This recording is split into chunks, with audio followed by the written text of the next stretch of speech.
It's the Green Rush Nation podcast. I just had the bluest dream that you've ever seen, and I can't believe that shit was green, cause it hit so clean, and my history is a mystery. I don't give a fuck, I just hit the tree on the 5th degree. We don't pit for free. If you don't got 5 shit, get up and leave. It's the Green Rush Nation podcast. Yo, what's going on, guys? We're back with another episode of the Green Rush Nation podcast, the highest podcast in the world. We have another special guest. Some of you might know who they are, but it's a brand new brand that they're just bringing to market. I want to introduce Art and Klaudia from Liquid Swords. We appreciate you guys coming out. I know you said you were running around like crazy today, so we appreciate that you got here. Thank you. Yeah, thank you for having us. This is an amazing opportunity to be here with you guys, man. Of course. So I don't know if you're familiar with the show, but the way we start every show is we get a little personal. I'm going to bring you back to the first time you smoked weed. Do you remember the first time you guys smoked weed, and how did you smoke it? We'll start with you first. The first time I smoked weed was in a little truck after PE class when I was maybe 13 years old, and we smoked out of an apple. Okay. Yep. I've heard that one before, so that makes sense. And did you get high? An apple. I did. Mm-hmm. There you go. And you went back in and did your gym class? No, I mean, I was already done, but I mean, yeah, I was out of an apple. I was with a few friends. Unfortunately, I got caught, so I was no longer able to be friends with them. My dad made me switch schools. And no way. Yeah, I had to be super straight edge after that. But how ironic to see how your life turned out now. But I know, right? Fast forward. Yep. What about you? What was your first time like? Yeah, I was in 7th grade, intermediate school. 2 of my good friends, Warul, Josh, they're actually still in the industry. They work at Originals. Okay, shout out to them. Raw just, his stepdad was a smoker, so he just took out from his stash, brought it to school. After school, just rolled up a joint, smoked, and that was history. We never stopped after that, man. So every day after that, you were an everyday smoker? Everyday smoker. Wow, okay. It was cool. Yeah, for a long time. So that's a great entry to it. I mean, it sounded like you were with some pros. Oh, the best pros in the industry for sure. Dope. Very cool. It's always cool to bring people back to the first time. Sometimes you hear something like an apple, and sometimes it's just a regular joint. Mm-hmm. But I love to see, because I've heard some crazy shit, man. Some people have done some interesting things to smoke some weed, But damn, so did you always know that you were going to be in cannabis? We'll start with you first on that one. I mean, back then it was illegal, so it was tried to hide it. Yeah, everything was backdoor. Had to hide it from the parents. Had to always have the Visine ready to go, the cologne, so when you walk into the house, you're not reeking it up. I would have never thought that it would have gone legal, medicinal first. Yeah. It came out of nowhere.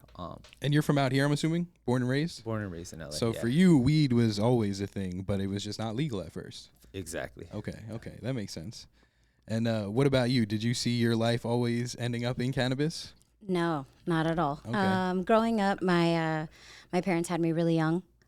Dad, huge smoker. Okay. Like cigarette smoker? No, he was smoking weed all the time. Okay. And it's actually crazy because it was always around the family. It was something that I knew at an early age, like it's something to be discreet. You always had to do it behind closed doors. You had to act oblivious when the homies would come over. They're like, "What's that smell?" And I'm like, "I don't smell nothing." Went to college, started doing pharmaceutical sales. And then when we had like a rollout meeting, they're like, the state of California is going to legalize. I knew that was like, I had to jump ship. I was like, what, this is my calling. This is what I want to do. Growing up where marijuana was, medicine for most, I knew the potential of the flower. I knew that I had passion for the plant, and I knew I had to like jump in and get a head start.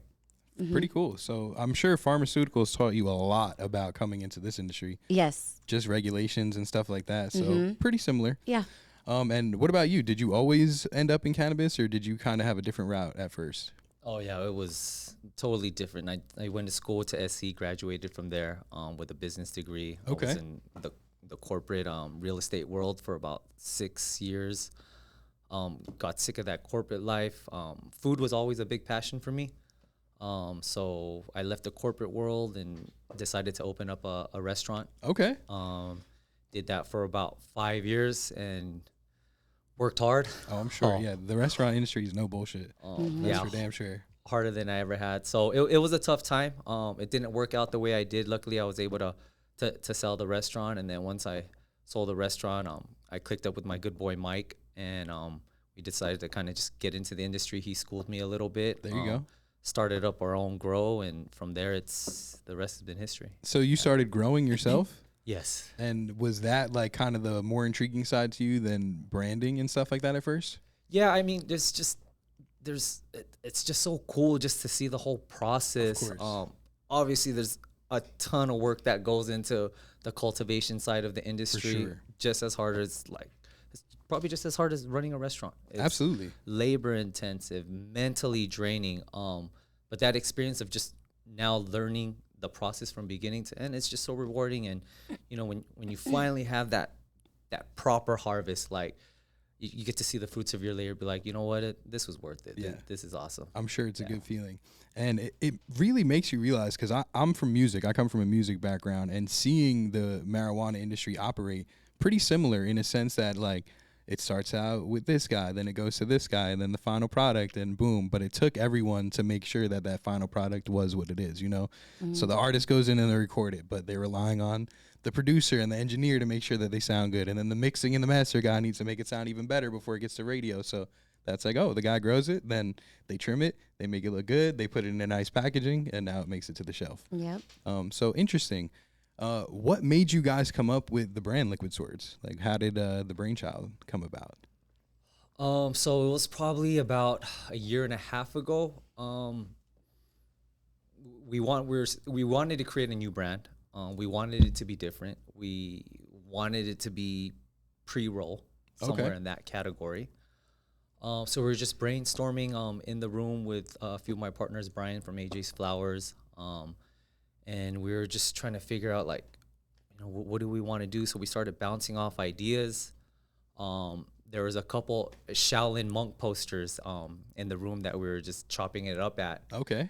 And it was pre-rolls, and then in my mind, I thought of Jizza, and I thought about the album, because Wu-Tang is just a big part of who I am. I did want to in ask my you life. about that. Yeah, for sure. And the Shaolin monks were there, and I just said Liquid Swords, and then my boy Brian thought about it.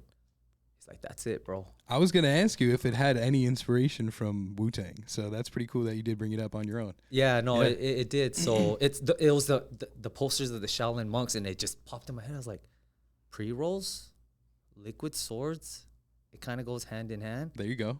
He thought about it. He's like, yeah, this can work. And Makes then sense. We stamped it. He's like, all right, we got the name, and started creating the design, working with some designers to create the logo design and what it's going to look like.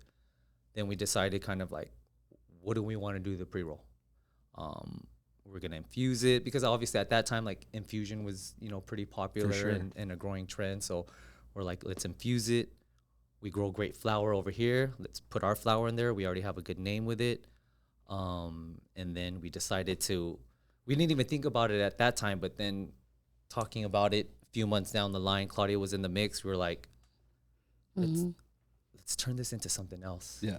Then that's when I went to Designer Con in Vegas. Okay. I originally went there for Complex Con. Interesting. I was with like my big sis, and she's like, we rerouted. I'm like, where are we going? They're like, Designer Con. I'm like, I don't want to go. Like, I want to go to Complex, I go in, and it was so crazy. I just had a vision. I'm in there, and I'm in my zone. I'm taking pictures. The girls are ahead of me, and I'm just in my own zone. I keep losing them. They're just like, you know what? Let her. She's sending me stuff I'm constantly. like, constantly. I'm like, yo, this, that, and I was just amazed how, like, so the younger generation, they are spending money, waiting in lines. Like, collectibles is such a huge thing. Oh, yeah. You're getting that Comic-Con vibe. Like, you're just getting all this, like, energy. And then I'm like, figurines. Like, collectible elements. Like, we're going to have to incorporate that into, like, the collectible lifestyle, incorporate that into the cannabis industry. Like, no one's done it. We have to stand out. And, we just took that idea and ran it. That's pretty cool. And Complex Con is crazy, because I didn't realize like how incorporated cannabis is with it. Yeah. A lot of brands pop out for that. So I'm sure, your mind was going crazy with ideas. It was. What were you seeing? Like, were you seeing like those figurines exactly, or was it like always? Not necessarily those, but you know, you're getting like the idea, and like you're seeing like the urgency that these generations have, you know, like either it being like the Pokemon, like the golden ticket, you're getting like the Labubu, like crazy energy, you know. You're also seeing you know, people getting hyped about like, oh, there's only 50 of these bear bricks, you know, it's a very exclusive, and you're seeing like the value being really, you know, going up. You're seeing how like people are eager to buy the one-on-one. You know, and it's crazy. And they're willing to drop bread for it. They're like, I don't care. There's only 10. We need it, you know, and it's the value goes up, you know, and I love the fact that it's limited. It's not available for everybody. Yeah. No, it's very cool. And speaking of limited, I asked you just before, can anyone just buy this sword? And you said no. So do you want to explain? You said it's earned. How do you earn one of these swords?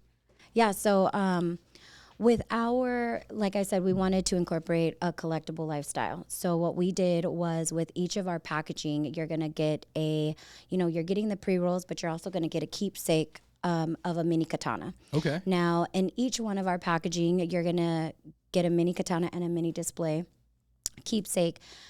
The katanas come in 8 different color waves. So once you collect all those 8, you were able to gain the reward on getting a life-size katana. Very cool. I like we have a rewards app that's super cool. We're able to, you know, engage with the customers. It kind of allows us other customers to see that, you know what, man, there's only X amount left. So it, you know, drives that anticipation. Very cool. Did you have any NFTs in mind when you were like creating this? No, not at all. No. Okay. I feel like, I mean, it was huge, but then I feel like NFTs fell off for some reason. We stopped hearing about it. Just in terms of like community, you know what I'm saying? Yeah. That was what was so interesting to me at first with the NFTs, where the fact that they weren't just buying a piece of art. You now own this piece of art. You're entered into this community. Right. So that was kind of the vibe that I got while you were describing that. You get this, and now you have the opportunity to get that. Yeah. So that's pretty cool. Definitely not something that I've heard of in cannabis, and maybe not even in general. So that's pretty damn cool. And you said it started with just a pre-roll, huh? So yeah, I mean, right now we're just strictly pre-roll only. Okay. Eventually, we would love to open up the SKU line and have just regular great flower vapes as well. Okay. But right now, this is our niche. We just want to focus on just providing just a really dope experience that goes beyond just smoking great flower. For sure. You know, there's so many brands that pushed us to the limit and pushed the bar for us to get to the point where we are. Yeah. Beautiful packaging, beautiful flower, beautiful concept. So we took that and we're like, let's take it a step further and let's just make it fun again. You know, let's just have fun with this. Let's let the consumers have fun. Let's engage. Let's interact with them. Now we could be state of the art, like she said, with our app. It will be able to track and unlock. So anytime you open up a package or you make a purchase, you'll gain reward points. Okay. In our own personal app, it'll keep track of your points. It'll also track and it'll already know, based upon our verified stickers on the back, what color sword you have in that pack. Okay. So when you open up the app, you'll scan it and boom, you'll go to your sword collection locker. And when you scan it, it'll already unlock and highlight the color sword you got. So you know what other color swords that you have to get. Once you collect all 8, we'll get notified on the brand side. We'll contact you and we are going to make the most exclusive, dopest care package. All of this is going to be personalized. You can put your initials on there. We can do engraving for you. So I like that. None of this can be purchased. You earn it simply by just purchasing and enjoying the experience. So that's dope. You know, a lot of people talk about like community, but you're literally creating a community. Like you have to be part of it to get what you want, you know? So that's really dope. That's really dope. Kind of like, it blew my mind. I don't know if you guys are familiar with PuffCon this year, but they opened it up to like the public and I just bought my thing. So I'm like, damn, I could have went anyway, but it was interesting to see like that's that community. You know? Like that was a community. You know? I was like, definitely. holy shit. Like, yeah.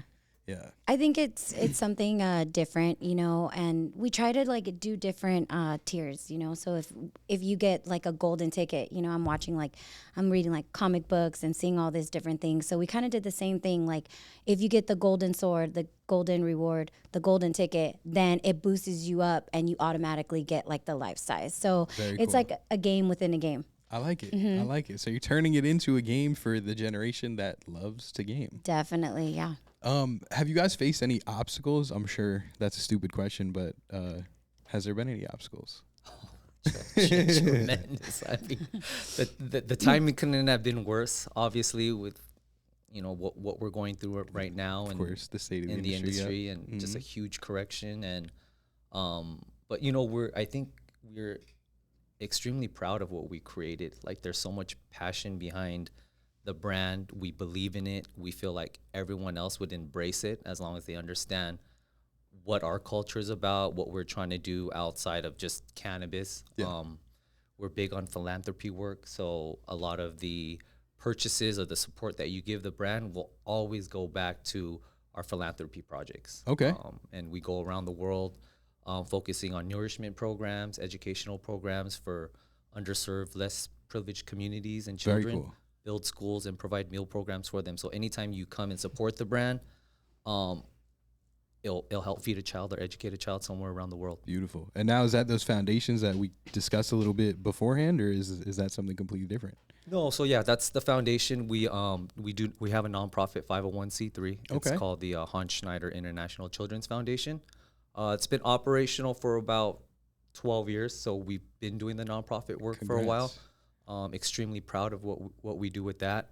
But like I said, we wanted to really make the brand so unique that we could, let the community know, like, hey, just beyond of you enjoying the smoke and the product and the experience, at the same time, you're making a difference. Yeah, it's for helping a lot of kids who really need help around the world. That's huge. That's huge. And how did you guys get into that?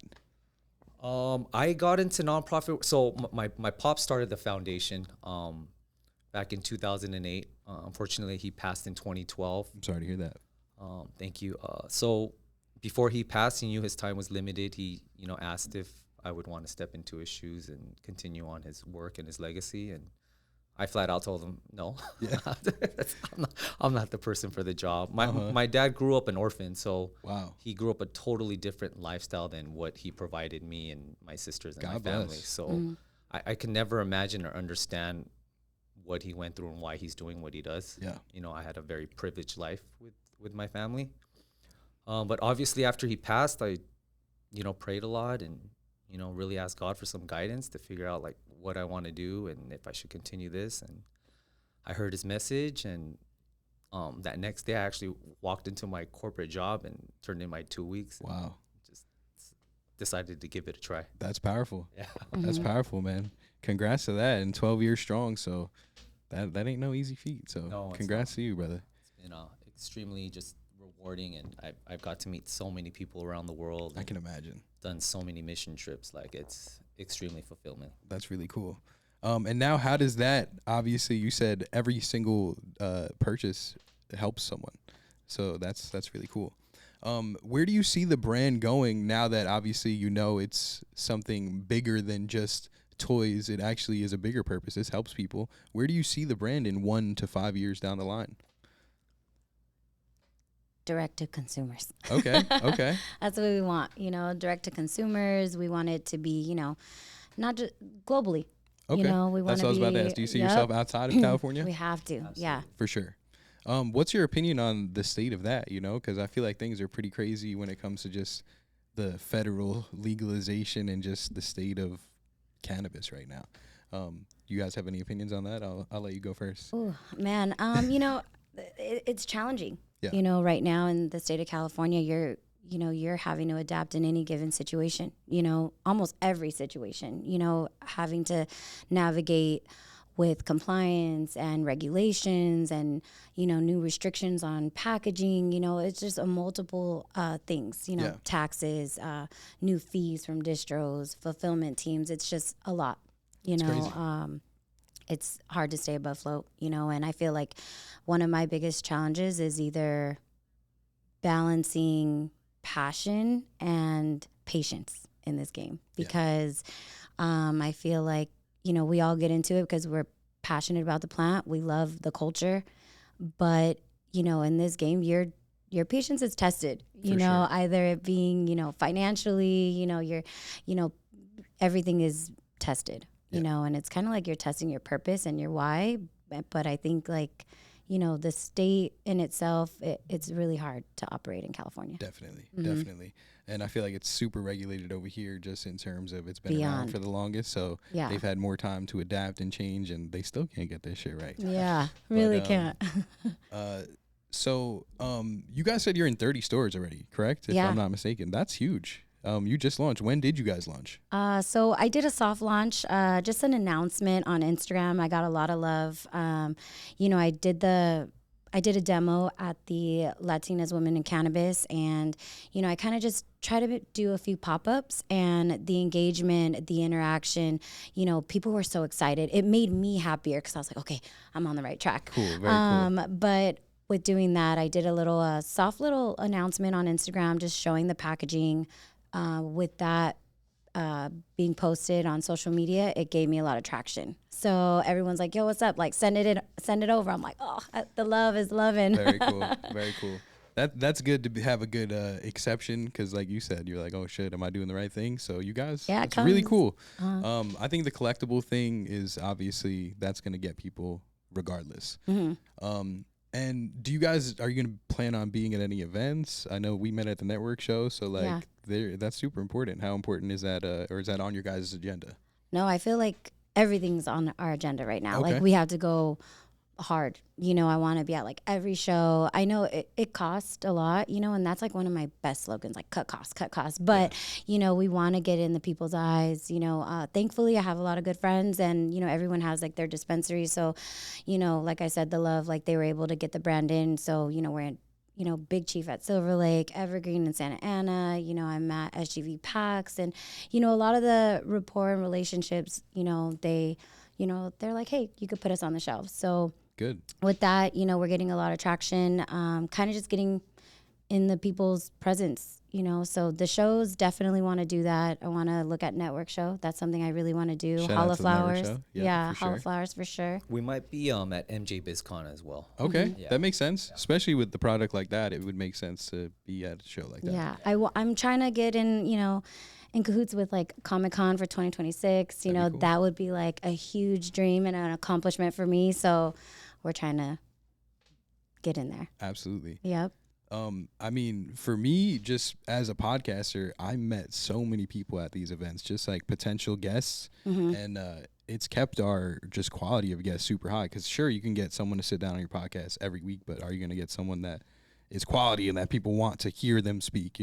Yeah. So it's been pretty cool. You haven't done any shows yet with the brand though yet, so no events, no shows yet. Very cool. Yeah. So we spoke about obstacles. What about you? I didn't hear any obstacles on your end besides obviously just outreach and getting it in people's faces. Yeah, obstacles. I feel like probably that's obstacles, not so much as far as like regulations and everything, but I feel like being in the game, like a lot of people want to go into cannabis because they assume like it's a gold rush, and they don't understand like there's a lot of grind. It's nonstop grind, every day. It's like you're a professional problem solver. There's always one thing, and your schedules are never the same. Meetings are never the same. It's, one day I'm in the cultivation, I'm a farmer. The next day I'm like a lab tech. Next day I'm in production doing QC and R&D. Next day I'm just smoking, being a tester, so it's like every day is so different. And I think that, you're dealing with a lot, especially coming, you have one company, we have multiple sources of income, and it's kind of like you're trying to juggle and balance everything. You're faced with a lot of different challenges. You're dealing with people that are over promising and under delivering. Yeah. You're dealing with, trying to collect your payments from other stores. It's like I'm a collector one day. It's like, damn, you're dealing with so many obstacles. Speaking of it, obviously, it sounds like you have to wear a lot of masks in this industry, or even just owning a brand. Yeah, you have to wear multiple hats. How do you balance that, like work-life balance? Because it sounds like you don't ever stop working. She don't. She's a beast. I mean, it's you have to find your calm in the chaos. But I feel like I like being under pressure. I feel like pressure is healthy for me. Yeah. I'll you dance. sound passionate about it, so I'll dance in a storm. I don't know, gracefully. But I think that if you know your why and you know your passion, and it makes it easier. For sure. Mm-hmm. What advice would you guys have? Obviously, 2025, like you said, it's a different age getting into the game. What advice would you have? Someone young, bright-eyed, has no idea what they're getting into. What would you tell them? I would say, going into this game, don't think it's all W's. Okay. You're gonna take a lot of L's. That's for damn sure. And I Two feel L's makes a W. yeah, though, yeah. I and don't, I feel like when you join this industry, you have to respect the business as well as the culture just as much, and you have to have that mindset. Like, it's not all about the money. It's not a gold rush. You know what I mean? You have to put the work in. For sure. Everything else will kind of fall into place. But yeah, absolutely. I feel like. What about you? I feel like you have some good advice for someone who's just starting. You know what? To be honest, my circle's gotten really tight and small over the last, couple of years. Okay. My advice is just, execute. If you're gonna say you're gonna do something, follow through on it. Come through on your commitment. Your reputation, your merit holds tremendous value in this 100%. industry. Like, your name is all you have. If you don't have your word, you have nothing. You have nothing, and no one's gonna give you an opportunity. No one's gonna give you a chance. So just do good business, be a good person, mean well, be accountable for your faults and your mistakes. Own up to your losses. Always be 100 with people that you're doing business with, and it's going to be reciprocated back. Like, there's no doubt. The formula to success is do good work, be a good person, work hard, and no matter what, you're going to succeed at the end. That's great advice. I would say anyone in any industry can take that advice and run with it. What you guys have built here is super interesting, super unique. Do you see in the future any more characters than just the samurai? Mm-hmm. Okay, so let's hear about it. What are we thinking? I'll go into. So I got this. I'm excited. I might tell everything. There's the reason why Liquid Swords is also a really unique name for us is it's universal. So if you look on our packaging, on the back, you'll see that it says Samurai Edition. Okay. So this is just an exclusive drop. Okay, this is a one-of-one drop. This is a one-on-one drop. This is not going to go on forever. But we realized with the name that we created, there's so many nostalgic experiences, shows, concepts that we can associate the brand with. So this is an exclusive drop. Everything's a limited edition drop. So we already have the next theme cooking. We can't tell you what that is or what that's gonna look like or what it's gonna entail. But our first one is Liquid Swords. We had to match it with some type of samurai theme because it's just Wu-Tang inspired, Shaolin.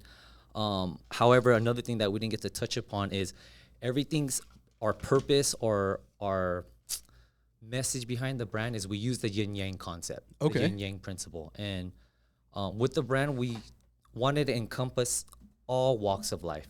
No matter where you're from, the yin yang principle is about bringing harmony and balance into the world.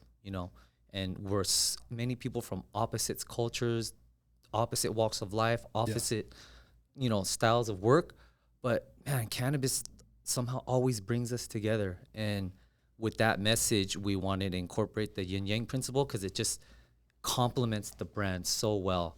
So we have the Yang collection. Okay. There's 3 flavors under that, which is like the dark, aggressive fire side of the brand, which you can see right here.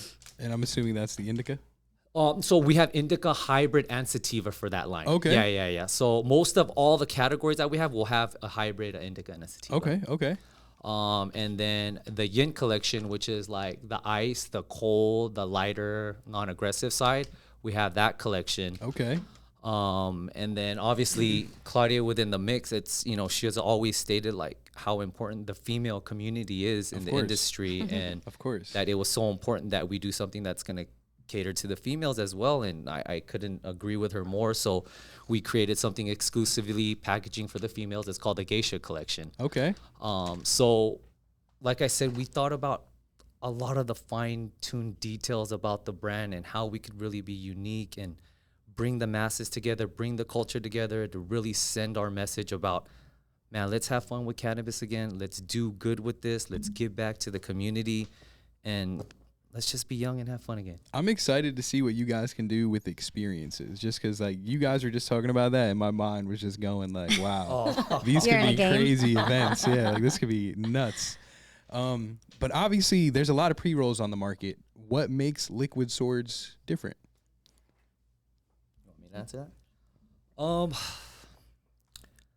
I mean, before the concept, before the collectible concept or the toys and the figurines, it's, you got to provide good smoke. Yeah. You know, like the consumers got to be happy when they light this up. They got to like the taste.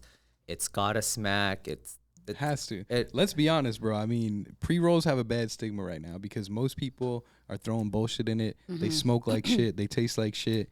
And I just don't, I'm like almost not interested in pre-rolls anymore just because it's been like, fuck, man, can I get a good pre-roll, you know? But some people do great. Like the hash holes are coming around now. A good infused pre-roll is good. But that's why it has to be super selective. So I'm excited to actually try this one. I heard good reviews from the team, but I didn't get to smoke one yet. So don't worry. I'll give you my honest feedback. Thank you. For So sure. yeah, when you open the packaging, it's a unique experience. It'll give you instructions when you open up the tin can. Follow all the instructions. Put the thing together. Set up your little display. It comes with the collectible sword, a stand for it. We have a drip plate because it is infused. Okay. So the drip plate kind of acts as a drip blocker if the if the diamonds start to So you drip don't burn down, your fingers? and it also just Okay. enhances it and makes it look more like a samurai sword. I like it. And I'm sure it enhances the pull too. You're basically putting it in a one-hitter stone, you know, whatever, a blunt stone. Funny shit about that, growing up in New York, like we couldn't call it what it was. We had to call like things like water pipes and smoking stones. I would go in, I'm like, you got a blunt stone? They're like, nah. And I'm like, what the fuck is that right there, bro? He's like, no, that's a smoking stone. I'm like, you're an asshole. That's funny. Yep. Yeah. So, anything else that you really want the people to know about your brand before they see it in the store? Anything? Oh, you know what? I'm excited. You know, I love that we're able to interact with the consumers. I feel like I don't want to just be another SKU on the shelf. I want to be able to interact with the people. Yeah. You know, and I feel like, you know, a lot of people, they spend a lot of, you know, it's tough right now. You're going to go to a dispensary, pay $60, 70, 80 probably, plus tax. Like, it sucks. You know, it's unfortunate that it's getting that high to that. So we definitely, you know, took a lot of time. We were very innovative with our stuff, and we did a lot of quality control to make sure that people are going to get what they deserve. You know, you're paying good money, so we want to make sure that you guys are getting the premium flower, you know, with the keepsake of little something that you could display and hold on to. And what better way to earn points to get something, you know, later on. So either it being like merch or little, you know, collectible items. We're just trying to engage more with the people. I like it. I like it. It's a cool concept. Shit, I want to get one of these swords. So, you know, I'm definitely going to be smoking them. Yeah, pretty much. You said a couple of the stores they could find you anywhere else. You said there was 30. So. Yeah, so we're going to be at Urban Smoke in LA. You know, there's different areas. We're out there in Budology right there in like Karupa Valley or Paris. And then, you know, all throughout the IE, you know, Central Cal, NorCal. So I'm excited. I'm excited to see like the interactions. I'm excited to go on like the internal app, you know, and just see it popping up everywhere. Interesting. It's exciting. Have you seen a lot of sales like through the app so far? Have you been like interacting? So we actually just got into a few stores as of this week. Okay. So I wow, think it's in super a brand it's new. Wow. fresh. Yeah. You heard it here first on the Green Rush Nation podcast. Yeah. Very We're excited. Cool. Yeah, can I take a look at the app? Yeah. Yeah. The app. No. We it's almost ready to go. Okay, cool. I was supposed to should have it by, finalize like, it today, tomorrow. but Yeah. yeah, I was supposed to finalize it today. We're just waiting for Apple approval. Okay. That's all it is. Very cool. We've already submitted it. We were supposed to get it on Tuesday, but Why don't we talk about that a little bit? Because not every brand has an app. How was it to develop an app, and what were maybe some of the obstacles you faced on that side of things? Ooh, it was hard. expensive. Yeah. I can imagine.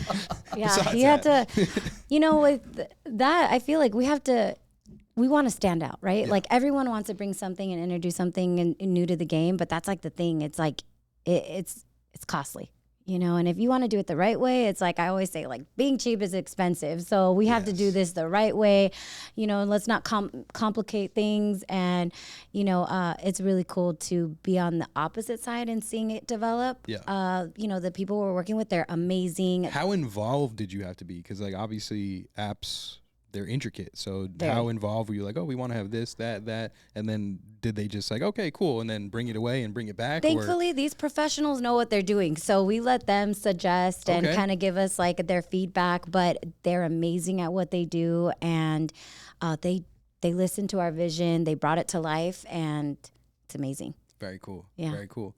So you heard it here. You can go get the app, keep track of your purchases, see what you have, see what you need, and then eventually get your grand prize. Mm-hmm. I like it. Follow us at Liquid Swords at LIQUIDSWORDZ as in zebra CA, and engage with us. Hit us up. Let us know what shops you guys want to see us in, and we'll see you all soon. Absolutely. Stay tuned. And is that on Instagram, or are you guys on all platforms? That's Instagram. Just yeah. Instagram, okay. Mm-hmm. Hey, so like I said, you heard it here first. I'm super excited to see what you guys can do, because this is a great concept. I want to go collect them all right now. Just like I was a kid, I had Yu-Gi-Oh! And Pokemon, so this is kind of right down my lane. But shit, thank you for coming out. Thank you for bringing your energy. And Yay. Thank you guys. Anything else you want to say before we wrap up here? No, That's I'm pretty excited. much it. All yeah. right. Thank you for having us, man. Appreciate you you. guys. I appreciate you. Appreciate and that's it for this episode of the Green Rush Nation podcast. Go like, subscribe, tell your mother, your brother, your sister, and turn on the notifications. We appreciate the support so far, but anything you do does help. So we appreciate it. We'll see you next time. Yay. I just had the bluest dream that you've ever seen, and I can't believe that shit was green, cause it hit so clean, and my history is a mystery. I don't give a fuck, I just hit the tree on the 5th degree. We don't pit for free. If you don't got 5, shit, get up and leave.